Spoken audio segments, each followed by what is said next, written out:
ये हमारे प्रोग्राम का डे 1 जिसमें हम कॉन्स्टिट्यूशनल फ्रेमवर्क को कवर करने वाले हैं। Historical evolution. आखिर हिस्टोरिकल इवोल्यूशन से हमें क्या पता चलेगा? जो हमारे इंडियन पॉलिटिकल स्ट्रक्चर है, अगर इसको तुम्हें जानना है तो ये बहुत इम्पोर्टेंट है कि तुम्हें इंडियन कॉन्स्टिट्यूशन के बारे में पता हो, क्योंकि जो वेरियस रूल्स एक्ट्स जो पास हुए हैं इंडिपेंडेंस के बिफोर, जिसने बहुत ही एक बोलना चाहिए कि एक इम्पोर्टेंट रोल प्ले किया है किसमें, हमारे कॉन्स्टिट्यूशन को सेफ मिलाने के लिए, मतलब कि बनाने के लिए। तो जो हिस्टोरिकल इवोल्यूशन है वो यहाँ जो इवेंट्स है वो हम नीचे देखने वाले हैं। सबसे पहले आता है रेगुलेटिंग एक्ट 1773। पहले तो ये ईयर ही हमको याद रखना है कि ये रेगुलेटिंग एक्ट है जो आया 1773 के अंदर। It was the first step taken by the British government to control and regulate the affair of the East India Company। तो ये हम कह सकते हैं कि जो ईस्ट इंडिया कंपनी है, ये पहली स्टेप है किसका, ब्रिटिश गवर्नमेंट का, जो कंट्रोल करेगा, रेगुलेट करेगा किसको, ईस्ट इंडिया कंपनी के अफेयर्स को इंडिया में। क्लियर? और पहली बार जो पॉलिटिकल और जो एडमिनिस्ट्रेटिव फंक्शन है किसके, कंपनी के, वो पहली बार रिकॉग्नाइज किए गए। और इसके साथ ही क्या हुआ, सेंट्रल एडमिनिस्ट्रेशन, जो सेंट्रल एडमिनिस्ट्रेशन है इंडिया में, उसकी फाउंडेशन रखी गई। और रेगुलेटिंग एक्ट के अंदर इसके पहले जो गवर्नर जनरल होता था उसको हमने बना दिया गवर्नर जनरल ऑफ बंगाल। ये मोस्ट इम्पोर्टेंट है, कोई क्वेश्चन पूछते हैं कि जो गवर्नर जनरल है उसको हमने गवर्नर जनरल ऑफ बंगाल कब बनाया। और जो पहला गवर्नर जनरल ऑफ बंगाल है वो है हमारा लॉर्ड बैरन हेस्टिंग। ये इम्पोर्टेंट है, इसको स्टार बना लो। फिर आता है बहुत इम्पोर्टेंट, सुप्रीम कोर्ट बनी। सुप्रीम कोर्ट किस एक्ट के अंदर बनी, तो 1773 के अंदर। कब बनी, तो 1774 में, जिसमें एक चीफ जस्टिस होता था और 3 अदर जजेस होते थे, मतलब कि 1+3 का रेशियो था अदर पे। एक रहेगा चीफ जस्टिस और 3 रहेंगे अदर जजेस। फिर हम देखते हैं इसके बाद आता है 1781 का, इसको हम अमेंडिंग एक्ट कहते हैं, क्योंकि जो रेगुलेटिंग एक्ट आया था उसमें कुछ डिफेक्ट्स थे, तो उसको अमेंड करने के लिए ये एक्ट आया जिसे हम कहते हैं 1781 का अमेंडिंग एक्ट। इसको एक्ट ऑफ सेटलमेंट भी कहते हैं। क्लियर? फिर आता है हमारा कि द की provision of this act to demarcate the relation between the supreme court and the governor general of council. मतलब इस एक्ट के अंदर ये हुआ, इसने जो रिलेशन थे किसके, सुप्रीम कोर्ट के और गवर्नर जनरल ऑफ काउंसिल के इनके जो रिलेशन हैं इसको डिमार्केट कर लिया कि भाई सुप्रीम कोर्ट का ये काम है ना, और गवर्नर जनरल जो है इन काउंसिल उसका ये काम रहेगा। क्लियर? तो इन दोनों के बीच में डिमार्केट हो गया। फिर आता है हमारा पिट्स इंडिया एक्ट 1784। ये बहुत इंपॉर्टेंट है क्योंकि जो इंडियन अफेयर्स है अब डायरेक्ट कंट्रोल में आ गया किसके, ब्रिटिश गवर्नमेंट इन ब्रिटेन। ठीक है, तो ब्रिटिश गवर्नमेंट इन ब्रिटेन में डायरेक्ट कंट्रोल में 1784 में आ गए। और पहली बार इसमें क्या हुआ, जो कॉमर्शियल और जो पॉलिटिकल फंक्शन थे किसके, कंपनी के, उनको डिमार्केट किया कि बताया कि भाई देखो ये रहेंगे आपके कॉमर्शियल फंक्शन और ये रहेंगे आपके पॉलिटिकल फंक्शन। ये एक कंपनी की तरह एक्ट करेगी और ये पॉलिटिकल एडमिनिस्ट्रेशन की तरह। और जो कोर्ट, फिर इसमें क्या हुआ, जो कोर्ट ऑफ डायरेक्टर थे इनको इनको कॉमर्शियल अफेयर को मैनेज करने के लिए अलाउ कर दिया गया। इसके लिए एक नई बॉडी बनी जिसे हम कहते हैं बोर्ड ऑफ कंट्रोल। ये बहुत इंपॉर्टेंट है, क्वेश्चन आएगा कि जो बोर्ड ऑफ कंट्रोल है, बोर्ड ऑफ कंट्रोल किस एक्ट के तहत बने। जो बोर्ड ऑफ कंट्रोल ये करेगा पॉलिटिकल अफेयर को। ठीक है, और इसके साथ ही एक डुअल गवर्नमेंट इस्टेब्लिश हुई। एक था कोर्ट ऑफ डायरेक्टर जो कॉमर्शियल अफेयर को मैनेज करेगा, एक है बोर्ड ऑफ कंट्रोल जो पॉलिटिकल अफेयर को मैनेज करेगा। और इसके साथ ही जो बोर्ड ऑफ कंट्रोल है इसको एम्पावर कर दिया to supervise and direct all operation of the civil as well as military government और revenues British position in India. Clear? ये तो था कि पॉलिटिकल अफेयर्स दे दिए, उसके साथ ही इनको सुपरवाइज और डायरेक्ट करने का भी एम्पावर कर दिया गया सिविल और मिलिट्री गवर्नमेंट में।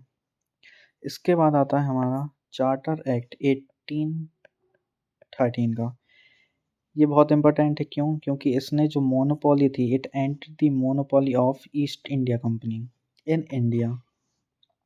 जो ईस्ट इंडिया कंपनी की जो मोनोपोली है उसको एंड कर दिया गया। इसका मतलब कि सिर्फ ईस्ट इंडिया कंपनी ही इंडिया में आके व्यापार नहीं करेगी, दूसरी कंपनीज भी इंडिया में आ सकती हैं, पर एक्सेप्ट कंपनी मोनोपोली थी किसमें? Trade with China and trade anti with India. इनमें दूसरी कंपनीज नहीं आ सकती थी। बाकी जो जितने भी जो रहेंगे ना, उसमें ईस्ट इंडिया कंपनी और दूसरी कंपनीज को भी अलाउ कर दिया, लेकिन ट्रेड विथ चाइना और trade trade anti with India में सिर्फ ईस्ट इंडिया कंपनी ही रूल करेगी। फिर इसके अंदर रूल करेगी मतलब कि ट्रेड करेगी।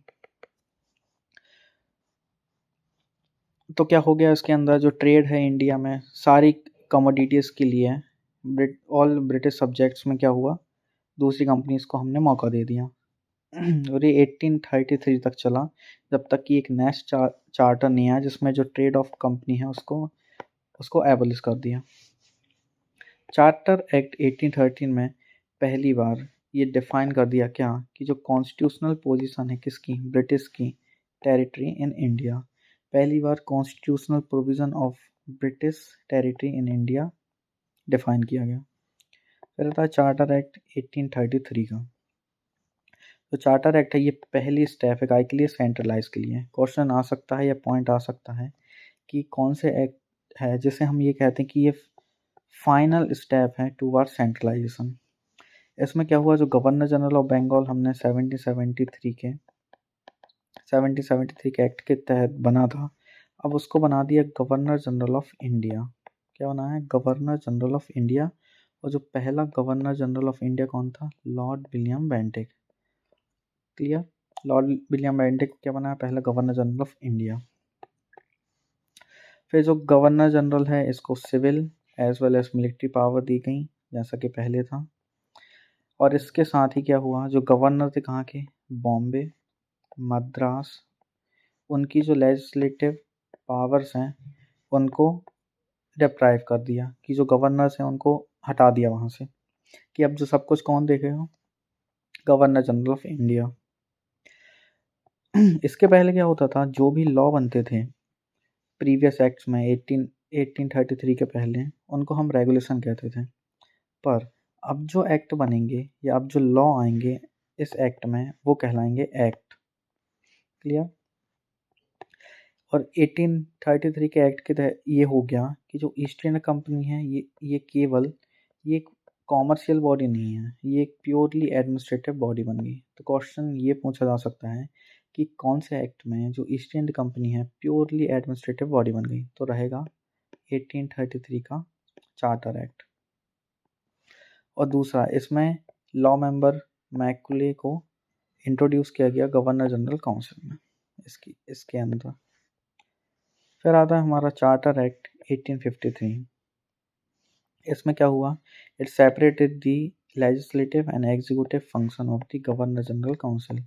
जो गवर्नर जनरल काउंसिल थी, इसमें क्या हुआ, जो लेजिस्लेटिव और जो एग्जीक्यूटिव जो फंक्शंस होते थे उनको क्या किया, सेपरेट कर दिया गया, अलग कर दिया गया, कि ये लेजिस्लेटिव फंक्शन ये करेंगे और एग्जीक्यूटिव फंक्शन ये करेंगे। इसमें क्या हुआ, एडिशनल 6 न्यू मेंबर बॉडी बनी, जैसे हमने बोला legislative councillor to the council. और इसका नाम क्या हुआ, Indian central legislative council. Clear, ये हो गया।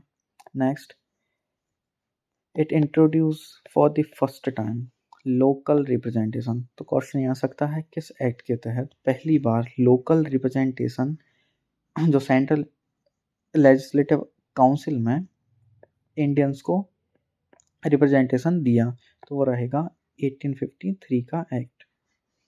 और इसमें ओपन कॉम्पिटिटिव कंपटीशन भी चालू कर दिया, किसके लिए, सिविल सर्विसेज के लिए। इसमें क्या है, अब इंडियंस हैं, इंडियंस भी अब क्या है, जो सिविल सर्विसेज हैं वो एग्ज़ाम दे सकते हैं या अपीयर हो सकते हैं। क्लियर। फिर आता है 1858 का, जिसे हम कहते हैं गवर्नमेंट ऑफ इंडिया एक्ट। पहली बात आप पता है कि 1857 में एक रिवॉल्ट होता है जिसे हम सेपॉय म्यूटिनी के नाम से भी जानते हैं। तो इस एक्ट के बाद क्या हुआ था, ब्रिटिश ये जान गए थे कि भाई ऐसे तो काम नहीं चलने वाला है। ठीक है, भले ये पैन इंडिया मूवमेंट नहीं था, लेकिन फिर भी ऐसा था कि अंग्रेज़ों को हिला दिया था। तो इसके बाद क्या है, गवर्नमेंट ऑफ इंडिया एक्ट आता है 1858 का, ये ब्रिटिश लाती है। इसको गुड गवर्नमेंट ऑफ इंडिया के नाम से भी जाना जाता है। सेकंड, इसमें जो रूल था किसका कंपनी था, अभी तक हमने देखा 1773 से लेकर तो 1833 तक हमने देखा, अभी तक क्या है, ईस्ट इंडिया कंपनी रूल कर रही थी इंडिया में। लेकिन अब क्या हुआ, 1857 के रिवॉल्ट के बाद अब जो कंपनी का जो रूल है इसको हमने एंड कर दिया और इसको रिप्लेस कर दिया रूल ऑफ क्राउन से। अब ईस्ट इंडिया कंपनी रूल नहीं करेगी, अब करेगी कौन, खुद ब्रिटिश इंडिया। और इसमें जो गवर्नर जनरल ऑफ इंडिया बना था 1833 के एक्ट के अंदर, अब उसको हमने बना दिया वायसरॉय ऑफ इंडिया। और क्वेश्चन ये भी आ सकता है कि पहला वायसरॉय ऑफ इंडिया कौन रहा, तो वो रहा था हमारा लॉर्ड, लिखना पड़ रहा है लॉर्ड में से, है तो नहीं है लॉर्ड कैनिंग। क्लियर। जो वायसरॉय है वो एजेंट रहेगा किसका, क्राउन का। और जो एक्ट है इसने एबोलिश कर दिया, जो डुअल गवर्नमेंट हमने बनाई थी ब्रिटिश इंडिया एक्ट के अंदर, उसको हमने एबोलिश कर दिया। और जो डॉक्ट्रिन ऑफ लैप्स है इसको भी एंड कर दिया। अब डॉक्ट्रिन ऑफ लैप्स क्या है, वैसे हिस्ट्री में इसको और अच्छे से पढ़ेंगे पर फिर भी यहाँ देख लो। डॉक्ट्रिन ऑफ लैप्स मतलब क्या है, जैसे कोई किंग है, किंग की शादी हुई है लेकिन उसका खुद का कोई नेचुरल हायर नहीं है, मतलब उसका खुद का कोई बच्चा नहीं है जो क्या है रूल करे। तो क्या इस कंडीशन में क्या होता था, जो ब्रिटिश इंडिया है वो कहती थी भाई देखो आपका खुद का बच्चा है नहीं है, तो अब रूल कौन करेगा, हम मतलब ब्रिटिश। तो उसको कहते थे डॉक्ट्रिन ऑफ लैप्स। क्वेश्चन ये बहुत कई बार पूछा जाता है कि जो डॉक्ट्रिन ऑफ लैप्स है ये कौन लेके आया था। ठीक है, तो जो डॉक्ट्रिन ऑफ लैप्स है ये लेके आता है कौन, डलहौजी लेके आता है। और जो पहला कौन सा राज्य रहता है जिसको ये ज्वाइन करता है वो रहता है सतारा। तो ये भी बहुत इंपॉर्टेंट, ये क्वेश्चन पूछा जाता है कई बार। फिर आता है क्या, secretary of state. Secretary of state बनाया, जो एक मेंबर होता था किसका, ब्रिटिश कैबिनेट का, और जो रिस्पॉन्सिबल होता था किसके लिए, ब्रिटिश पार्लियामेंट के लिए। क्लियर। तो सेक्रेटरी ऑफ स्टेट किस में बना, 1858 के एक्ट के अंदर। फिर एक मेंबर ऑफ काउंसिल बनाए जिसमें 15 मेंबर रहते थे काउंसिल में, जो असिस्ट करेंगे किसको, secretary of state for India को। तो ये था हमारा 1858 का एक्ट। फिर आता है 1861 का एक्ट। ये क्या हुआ था, 1858 के आते आते थोड़ा क्या, जो इंडियंस थे ये भी थोड़ा जागरूक होने लगे थे कि भैया हमारा शोषण हो रहा है। इसके पहले तो इन्हें पता ही नहीं था कि भैया अपन को शोषण हो रहा है ये तो खेल रहे थे बढ़िया। फिर आता है क्या, 1861 का एक्ट। इसमें क्या हुआ था, पहली बार जो डिसेंट्रलाइजेशन की प्रोसेस है ना ये इधर से चालू हो जाती है। जो बॉम्बे मद्रास की जो हमने पावर ली थी ना, अब उनको क्या है धीरे धीरे उनको देने लगे, जो हमने 1833 के तहत ली थी, मतलब ब्रिटिश ने। फिर क्या हुआ, इसमें क्या है रिप्रेजेंटेशन मिलने लगा किसको, इंडियंस को, लॉ मेकिंग प्रोसेस में। ठीक है, सिर्फ रिप्रेजेंटेशन दे रहे थे नाम मात्र का, जिसमें भैया दुखी ना हो कि भाई तुम भी आ जाओ बैठ जाओ हम लॉ बना रहे हैं, पता तो है नहीं क्या बन रहा। ठीक है। फिर आता है क्या, जो वायसरॉय है ये कुछ इंडियंस को क्या करेगा, नॉमिनेट करेगा। ठीक है, नॉमिनेट करेगा as a non official member, जिससे क्या होगा जो काउंसिल है उसको एक्सपेंड करेंगे। इसमें इनने 3 इंडियंस को नॉमिनेट किया गया था। 3 इंडियंस नॉमिनेटेड वर कौन कौन थे वो हम देख लेते हैं। राजा ऑफ बनारस, महाराजा ऑफ पटियाला और सर दिनकर राव। इन जो 3 लोग हैं ये हो गए पहले, ये दूसरे और ये तीसरे। 3 लोग को इनने नॉन ऑफिशियल मेंबर के तहत नॉमिनेट किया, किसने, वायसरॉय ने। सबसे इम्पोर्टेंट है 1861 के एक्ट का क्या, कि जो वायसरॉय होता था इसको पावर मिल गई क्या, ऑर्डिनेंस इशू करने की, किसमें, इमरजेंसी के टाइम। ऑर्डिनेंस क्या होता है, आज के समय में जो प्रेसिडेंट है, प्रेसिडेंट के पास ऑर्डिनेंस पावर किस आर्टिकल में, 123। इसमें क्या होता है, जैसे कोई भी हाउस या जैसे लोकसभा है या राज्यसभा, इनमें से या तो लोकसभा नहीं है या राज्यसभा नहीं है या दोनों नहीं है। इस टाइम पे जैसे मान लो किसी भी इम्पोर्टेंट हमें लॉ बनाना है, तो जो प्रेसिडेंट है काउंसिल ऑफ मिनिस्टर की एड एंड एडवाइस पे क्या करेगा, एक ऑर्डिनेंस पास कर देगा। मतलब ये लॉ के जैसे ही रहेगा, ठीक है। तो उसको हम ऑर्डिनेंस कहते हैं। हिंदी में कहते हैं इसको अध्यादेश। तो ये किसको, वायसरॉय को पावर मिल गई, किस एक्ट के तहत मिली, तो 1861 के एक्ट के तहत। फिर आता है हमारा क्या, कि जो वायसरॉय होता था ये फ्रेम करेगा क्या, रूल्स ऑफ बिजनेस। जो सेम पावर है किसकी, प्रेसिडेंट की, आर्टिकल 77 के अंदर, ठीक है। रूल ऑफ बिजनेस कौन फ्रेम करेगा, वायसरॉय। जैसा कि अभी अगर हम बात करें तो अंडर आर्टिकल 77 के अंदर प्रेसिडेंट करता है, ठीक है। इसमें क्या हुआ, statutory recognition to the portfolio system. Portfolio system भी कब आया, 1861 के एक्ट में। मतलब पोर्टफोलियो सिस्टम क्या है, जैसे कोई भी मिनिस्ट्री नहीं रहती, भाई इनको मिनिस्ट्री मिली है किसकी, होम मिनिस्ट्री, तो ये पोर्टफोलियो है कि भाई इनको मिनिस्ट्री ऑफ होम मिला है। न्यू लेजिस्लेटिव काउंसिल बनी कहाँ पे, Bengal, north west province of Punjab and Punjab, ठीक है। तो एक न्यू लेजिस्लेटिव काउंसिल बनी बंगाल में, NWFP में, पंजाब में। फिर आता है हमारा इंडियन काउंसिल एक्ट 1892। इसमें क्या होता था, इसमें क्या हुआ, majority of the official member were retain, ठीक है, and non official member of the Indian legislative council were henceforth to be nominate by the Bengal chamber.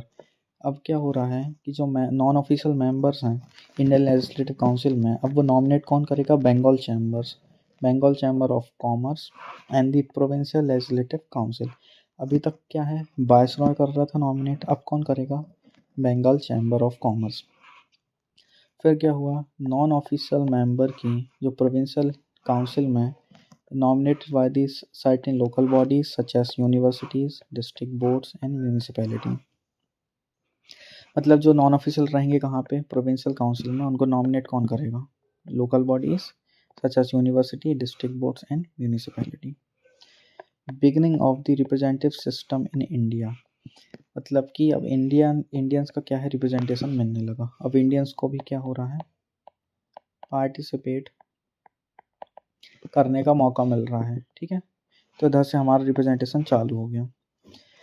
Council to have the power to discuss the budget. ये most important है, किस act में, 1892 के act में। Question आएगा कि किस act के तहत पावर टू डिस्कस बजट, उनको पावर दी गई थी कि वो बजट को डिस्कस कर सकें, तो वो रहेगा हमारा 1892 का एक्ट। और एड्रेस, क्वेश्चन को एड्रेस करने की भी पावर हो गई थी इसी एक्ट के तहत। अभी सप्लीमेंट्री क्वेश्चन नहीं पूछ सकते, वो हम नेक्स्ट एक्ट में पढ़ेंगे। फिर आता है हमारा इंडियन काउंसिल एक्ट 1909। 1909 में इस एक्ट को दूसरे नाम से जानते हैं, मॉर्ले मिंटो एक्ट। क्वेश्चन यहीं से बन जाएगा कि जो 1909 का एक्ट है इसको किस नाम से जानते हैं। तो इसमें जो मॉर्ले और मिंटो, इसमें जो मिंटो है ये हैगा वायसरॉय, और जो मॉर्ले है ये है सेक्रेटरी ऑफ स्टेट। क्लियर, ये भी पूछ लेंगे भाई मिंटो कौन है और मॉर्ले कौन है। Introduce for the first time an element of election. पहली बार इलेक्शन के एलिमेंट को इंट्रोड्यूस किया गया, किसके लिए, लेजिस्लेटिव काउंसिल के लिए। और जो प्रोविंशियल लेजिस्लेटिव काउंसिल होती थी, इसमें जो नॉन ऑफिशियल मेंबर थे मेजॉरिटी में होने चाहिए इस एक्ट के तहत। सेपरेट इलेक्टोरेट फॉर मुस्लिम, ये बहुत इंपॉर्टेंट है, इसमें स्टार लगा लो। क्वेश्चन ये पूछा जाता है कि कम्युनल रिप्रेजेंटेशन, ये जो कम्युनल रिप्रेजेंटेशन है किस एक्ट के तहत आया, या किस एक्ट के प्रोविज़न में था ये। तो जो सेपरेट इलेक्टोरेट है किसको दिया, सिर्फ मुस्लिम्स को लिया, ठीक है, सिर्फ मुस्लिम्स के लिए। अब ये जो ये रिप्रेजेंटेशन है ना, अभी ये बढ़ेगा आगे जाके, और भी लोग इसमें ऐड होते जाएंगे। तो मुस्लिम्स के लिए कब मिला, 1909 के एक्ट के अंदर।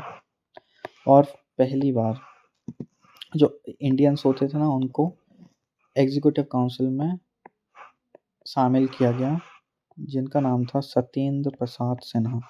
तो क्वेश्चन आएगा सत्येंद्र जो प्रसाद हैं, सत्येंद्र प्रसाद सिन्हा को किस एक्ट के तहत या किस एक्ट में ये एग्जीक्यूटिव काउंसिल में शामिल हुए थे। ठीक है, तो ये first Indian to join the viceroy executive council, ये पहले इंडियंस हैं और इनको as a law member appoint किया गया था। क्लियर। फिर आता है हमारा गवर्नमेंट ऑफ इंडिया एक्ट 1919। जो गवर्नमेंट ऑफ इंडिया 1919, इसको कहते हैं मॉन्टेगो चेम्सफोर्ड। तो जो ये चेम्सफोर्ड कौन है, ये है वायसरॉय। ठीक है, और मॉन्टेगो कौन है, सेक्रेटरी ऑफ स्टेट। इसमें क्या है, जो 1919 का एक्ट है ये रिस्पॉन्सिबल गवर्नमेंट के लिए आया था ना, मोस्टली रिस्पॉन्सिबल गवर्नमेंट के लिए ब्रिटिश ने स्ट्रेस किया। इसके अंदर हाई कमीशन ऑफ इंडिया एक ऑफिस है जिसका नाम है high commission of India, create किया गया कहाँ पे, लंदन में। नेक्स्ट, जो इंडियन लेजिस्लेचर है became bicameral for the first time. Question ये आएगा कि बाइकैमरल पहली बार किस एक्ट के तहत आया, तो वो रहेगा 1919 का एक्ट। और बाइकैमरल मतलब क्या होता है, जिसमें दो हाउस रहते हैं। जैसे फॉर एग्जांपल हमारी जो पार्लियामेंट है वो बाइकैमरल है, जिसमें एक होती है अपर हाउस, एक होता है लोअर हाउस। अपर हाउस मतलब कि लोकसभा, अपर हाउस मतलब कि राज्यसभा, और लोअर हाउस मतलब कि लोकसभा। ठीक है, इसको कहते हैं बाइकैमरल, जिसमें दो हाउस रहते हैं। ठीक है, तो पहली बार बाइकैमरलिज्म किस एक्ट में आया, तो 1919 में। अब जो कम्युनल रिप्रेजेंटेशन है इसको एक्सटेंड कर दिया सिक्स के लिए। सिख, इसमें और भी लोग हैं, जैसे एंग्लो इंडियंस हैं, क्रिश्चियंस हैं और सिख्स के लिए। तो सिख होते हैं उनके लिए जो कम्युनल रिप्रेजेंटेशन है उनको दिया, एंग्लो इंडियंस को दिया, एंग्लो क्रिश्चियंस को दिया। ठीक है, इसमें इंक्लूड हुए। इसके जो पहले वाले एक्ट में हमने क्या पढ़ा था कि जो 1909 का जो एक्ट है, इसमें हमने किसको रिप्रेजेंटेशन दिया था, सिर्फ मुस्लिम्स को। क्लियर। और जो secretary of state for India है, अभी पेड कौन करेगा, ब्रिटिश रेवेन्यू। पेड कहाँ से होगा, ब्रिटिश रेवेन्यू से पेड होगा सेक्रेटरी ऑफ स्टेट। ठीक है, अब ये और भी ज़्यादा इम्पोर्टेंट है डायरकी। और डायरकी कहाँ, वो भी प्रोविंस में। ठीक है, डायरकी कहाँ पे आई, प्रोविंस में। फिर इसमें क्या हुआ, जो सब्जेक्ट्स होते हैं उनको डिवाइड कर दिया, जो ऑफिशियल मेंबर हैं एंड दी इलेक्टेड मेंबर हैं। जो डायरकी है, डायरकी मतलब होता है डुअल रूल। इसके अंदर दो चीज़ें आई थी, एक था अपना ट्रांसफ़र सब्जेक्ट और एक था अपना रिजर्व सब्जेक्ट। ठीक है, और ये आए कहाँ पे थे, ये आए थे अपने प्रोविंस में। क्योंकि अभी ये जो डायरकी है ना, ये अब आने वाली है सेंटर में, क्योंकि अगले एक्ट में। ठीक है, तो याद रखना कि जो डायरकी है वो आई प्रोविंस में। ठीक है, 1919 के एक्ट के तहत। और सेंटर स्टेट रिलेशन भी आए इसके तहत। और 1919 में एक इम्पोर्टेंट भी चीज़ हुई, जैसे पब्लिक सर्विस कमीशन, जैसे हम आज यूपीएससी कहते हैं, वो पब्लिक सर्विस कमीशन जो थी वो भी इसी एक्ट के तहत बनी थी। कब, 1 अक्टूबर 1926 में। ठीक है, और किसकी सिफारिश पे, ली कमीशन की सिफारिश पे। ठीक है, फिर आता है हमारा गवर्नमेंट ऑफ इंडिया एक्ट 1935। ये भी बहुत इंपॉर्टेंट है। इसमें सबसे पहले आपको याद रखना है all India federation provided for the establishment of all India federation, जिसमें प्रोविंस रहेंगे और प्रिंसली स्टेट रहेंगे। ठीक है, लेकिन क्या हुआ कि जो प्रिंसली स्टेट है इनने कभी ज्वाइन नहीं किया, इसके कारण जो फेडरेशन है कभी भी अस्तित्व में नहीं आया। ठीक है, जो रेसिड्यूरी पावर है वो हमने वायसरॉय को दी। अब रेसिड्यूरी पावर क्या होती है, अभी की अगर हम बात करें तो ये है 248 आर्टिकल में, 242 आर्टिकल।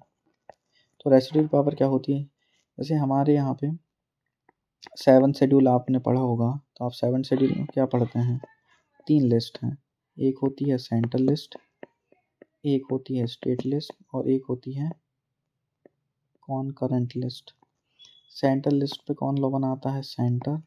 स्टेट पे कौन बनाता है, स्टेट। आइडियल कंडीशन बता रहा हूँ। और कॉनकरेंट में बनाते हैं कौन, सेंटर प्लस स्टेट दोनों। लेकिन कुछ ऐसे भी सब्जेक्ट्स होंगे ना जो इन तीनों लिस्ट में ना हो, तो उनको हम कहते हैं रेसिडोरी। अब जो रेसिडोरी पावर किसको दी, इनने तो वायसरॉय को दी, लेकिन अगर अभी की बात करें तो ये हमारे पार्लियामेंट के पास अंडर आर्टिकल 243 के अंदर। ठीक है, तो रेसिडोरी पावर भी क्लियर। ऐसी पावर जो तीनों लिस्ट में मेंशन नहीं है लेकिन उस पर लॉ बनाना है, तो उस पर लॉ कौन बनाएगा, पार्लियामेंट। क्लियर। अब जो डायरकी है इसको एबोलिश कर दिया। अभी हम पिछले एक्ट में क्या पढ़ा कि डायरकी को लेके आए कहाँ पे, प्रोविंस में, इसको अब इन्होंने ख़त्म कर दिया। दूसरा, इसकी जगह पे प्रोविंशियल ऑटोनॉमी लेके आए, प्रोविंस को ऑटोनॉमस बना दिया। ठीक है, और रिस्पॉन्सिबल गवर्नमेंट तो है ही प्रोविंस में। दूसरा, बाइकैमरलिज्म पहली बार आया था कब, 1919 के एक्ट में, लेकिन अब 1935 के एक्ट में क्या हुआ, बाइकैमरलिज्म 6 जगह पे आ गया 11 प्रोविंस में से। ठीक है, it extended the principle of communal representation. अब जो कम्युनल रिप्रेजेंटेशन है इनने अब इस एक्ट में एक्सटेंड कर दिया, तो किस किस को दिया वो हम देखते हैं। डिप्रेस्ड क्लास, जिसमें एस वगैरह जाते हैं, वुमेन, दूसरा वुमेन, तीसरा लेबर और वर्कर। ठीक है, अब देखो जो कम्युनल रिप्रेजेंटेशन है इधर पे एक बार देखो, 1909 के एक्ट में हमने सिर्फ मुस्लिम्स को दिया, 1919 में हमने इनको एक्सटेंड किया किसको, सिख्स को, इंडियन क्रिश्चियंस को और एंग्लो इंडियंस को, और इसमें यूरोपियन भी थे। ठीक है, और 1935 में हमने क्या कर दिया, डिप्रेस्ड क्लास, वुमेन और लेबर। ठीक है, 3 लोग को और इसमें ऐड कर दिया। और जो काउंसिल ऑफ इंडिया जो बनी थी हमने इसको एबोलिश कर दिया। ठीक है, जो 1858 के एक्ट के तहत बनी थी। जो सेक्रेटरी ऑफ स्टेट होता था इंडिया के लिए, उसको एक टीम दी जो उनको एडवाइस करें। सबसे इम्पोर्टेंट ये है कि इस एक्ट के तहत क्या हुआ, आरबीआई बनी। ठीक है, आरबीआई जो है कब बन के तैयार हो जाती है, ये जो एक्ट है 1935 का, इस एक्ट के तहत आरबीआई बनती है। ठीक है, जो कि करेंसी को कंट्रोल करेगी और क्रेडिट को कंट्रोल करेगी। इसमें एस्टेब्लिश दी फेडरल पब्लिक सर्विस कमीशन। इस एक्ट में फेडरल पब्लिक सर्विस कमीशन को एस्टेब्लिश किया गया, इसके साथ ही प्रोविंशियल पब्लिक सर्विस कमीशन और जॉइंट पब्लिक सर्विस कमीशन को भी इस्टेब्लिश किया गया, जो कि 2 या 2 से ज़्यादा प्रोविंस के लिए बनेगी। ठीक है, तो federal public service commission, provincial public service commission और जॉइंट पब्लिक सर्विस कमीशन, ये तीनों आ गई कहाँ पे, 1935 के एक्ट में। और एक और इम्पोर्टेंट क्या है, इसमें फेडरल कोड भी बना। तो जो फेडरल कोड है कब सेटअप होता है, 1937 में। फेडरल कोड, क्वेश्चन आता है कि फेडरल कोड कब बना, तो 1937 किस एक्ट के तहत बना, तो जो एक्ट है वो रहेगा 1935 का। क्लियर, इन दोनों में डिफ्रेंशिएट कर लेना कि कब बन रहा है और किस एक्ट के तहत बन रहा है। फिर आता है हमारा क्या, इंडिपेंडेंस एक्ट 1947। ये लास्ट एक्ट है, इसके बाद हमें क्या है, इंडिपेंडेंस मिल जाता है। तो इंडिया है इसको डिक्लेयर कर दिया क्या, इंडिपेंडेंट और सॉवरिन स्टेट, कब से, 15 अगस्त 1947 को से। क्योंकि और हम 15 अगस्त को क्या मनाते हैं, इंडिपेंडेंस इंडिपेंडेंस डे मनाते हैं, इसीलिए। ठीक है, और इस एक्ट के तहत ये हो गया था कि creation of 2 independent dominion of India, एक तो इंडिया, दूसरा पाकिस्तान, और ये ब्रिटिश कॉमनवेल्थ से अलग हो जाएंगे। ठीक है, ये 2 इंडिपेंडेंट डोमिनियन बन गए थे। फिर क्या आता है कि जो कॉन्स्टिट्यूएंट असेंबली है, आपको पता है कॉन्स्टिट्यूशन असेंबली बनी थी, उसके तहत ही हमारा कॉन्स्टिट्यूशन बना। तो जो कॉन्स्टिट्यूएंट असेंबली है इसको पावर कर दिया कि वो अपने अपने अपने लिए क्या करें, कॉन्स्टिट्यूशन बनाएं, और जो भी ब्रिटिश पार्लियामेंट के एक्ट हैं उनको ख़त्म करें और इंडिपेंडेंस को घोषित करें। और जो ऑफिस था किसका, सेक्रेटरी ऑफ स्टेट का, इसको हमने एबोलिश कर दिया। अब भाई आज़ादी हो गए तो इनके ऑफिस का क्या करेंगे। ठीक है, और इसके जो फंक्शंस थे किसके, सेक्रेटरी ऑफ स्टेट के, कॉमनवेल्थ अफेयर में ट्रांसफ़र कर दिए गए। ठीक है, फिर जो डुअल फंक्शन थे किसके, कॉन्स्टिट्यूएंट और लेजिस्लेटिव, इसके तहत कॉन्स्टिट्यूएंट असेंबली बनी कब, 1947 में। ठीक है, पहला तो लॉ बनाना और दूसरा भाई कॉन्स्टिट्यूशन भी तो बनाना है। ठीक है, और इसके तहत ही क्या हो गया कि it declare its this dominion legislature as a sovereign body. अब इंडिया जो है हमारी सॉवरिन बॉडी है, जैसा कि हम प्रियम्बल में भी पढ़ते हैं। और फ्रीडम दे दी किसको, इंडियन प्रिंसली स्टेट को, कि वो या तो इंडिया को ज्वाइन कर लें या तो पाकिस्तान को ज्वाइन कर लें। यहीं से जो इंडिया पाकिस्तान है ना, इधर का लफड़ा चालू हुआ, क्योंकि इसी एक्ट में ये क्या बोला है, माउंटबेटन एक्ट आता है। इसमें ये बोल देते भाई जिसको पाकिस्तान जाना है पाकिस्तान जाओ, जिसको इंडिया में रहना वो इंडिया में रहो, और जिसको इंडिपेंडेंट रहना वो इंडिपेंडेंट रहे। ठीक है, तो ये जो हैं ये सारे एक्ट हैं, सारे हमने चालू किया था कहाँ से, 1773 के एक्ट से, और इंडिपेंडेंस एक्ट 1947 तक हमने सारे एक्ट को देखा। फिर जो डे 1 है उसका आज लेक्चर 1 है। अगर मैं सारा आज ही कवर करूँगा तो फिर क्या है, जो लेक्चर लंबा हो जाएगा। तो हम डे 1 को 2 लेक्चर 1 जैसा आज का लेक्चर हो गया, और लेक्चर 2 में हम इसको कंप्लीट कर लेंगे। तो डे 1 हमारा 2 लेक्चर्स में कंप्लीट हो जाएगा। क्लियर? होप आपको ये वीडियो अच्छा लगा हो। मिलते हैं अगली वीडियो में। धन्यवाद।